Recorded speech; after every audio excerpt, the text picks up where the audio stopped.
Shoppers Bazaar. I'm Anne Hathaway, and I'm so happy to be here with you today. Do I have any lucky charms that I carry with me all the time? I do not. I think it's partially because with acting, I actually try to not bring too many things with me all the time because I always have to get into a costume and like kind of leave myself behind and do things like that. And I've lost some of my lucky charms, and so I feel like maybe like my lucky charms are my thoughts, my feelings, my family, but I don't have any lucky charms yet. Maybe that'll change. Oh my gosh, I hope I'm there. One of my best friends and I, we're so lucky. We work together, and we're raising our children together. We go on vacations together, and sometimes we'll be just like doing something very, very simple, and we'll be watching our children, and we turn to each other and we go, God willing, future grandmas. Like we just like hope that like everybody's still here and we're grandmothers together. So I actually think about being 75 a lot. I hope that I've done something that's really contributed something to the world. I hope I've done something that makes other people's lives more enjoyable, more beautiful, easier, maybe. I hope I've helped people, and I hope I'm just really fun and like not afraid of anything.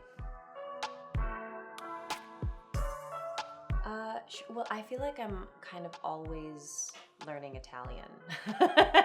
I'm always, every time I have a base of Italian, and every time I go to Rome, which I get to do a lot more now because of my really lucky partnership with Bulgari, I'm always trying to add to my Italian. So I don't know how this sounds, but my hobby is learning.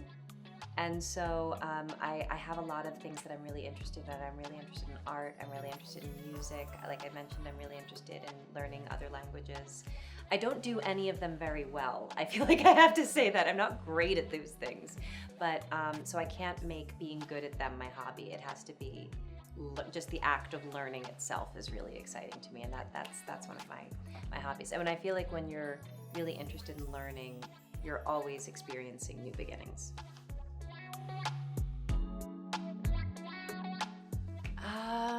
Well, so I think that when you're traveling, it's very important to try to keep it light. I can overpack, and this trip in particular, I really only wore a few things. I love Japanese street style, and so I actually feel like I could have brought fewer things with me. But I think the most important thing to bring with you when you go someplace, especially a place as amazing as this, is you have to bring something really, really fun. You have to bring something, unexpected that you feel really great in to wear out, because it can really make an outfit that feels a little bit more straightforward.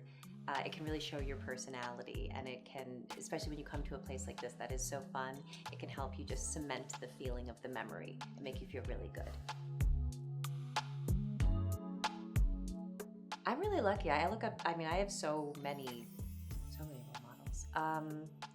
And I do have a lot of people that have changed my life. For me, that question, I always find it so overwhelming, because the truth is that my entire life was made from just observing women and men, but especially women that I admire, and just kind of figuring out how they did it and how they existed in this world, and how they, in particular with women, how they managed to step into a world that didn't make enough space for them, and define more space not just for themselves but for other women in a way that was, unique to them.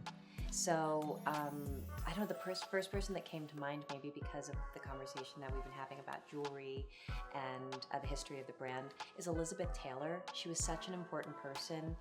She was so bold and had such a hunger for life, and she was so intelligent. And the legacy that she left in the world of really caring for people around her, people with AIDS, and how she made it a safer and more loving world for people who had an illness that really scared other people. I really admire that. I think she was a really courageous woman. I also really, really, really love Jane Fonda. I think she's really, really cool, and I think that she's always, again, I told you I'm really passionate about learning, and she seems like a woman who's really passionate about that as well. She just has so much energy, and she's so cool, and I love her work right now. on behalf of the climate, and the way she always seems really true to herself. So yes, so the first time I visited Japan was for the press tour for The Devil Wears Prada. And oh my gosh, I remember everything.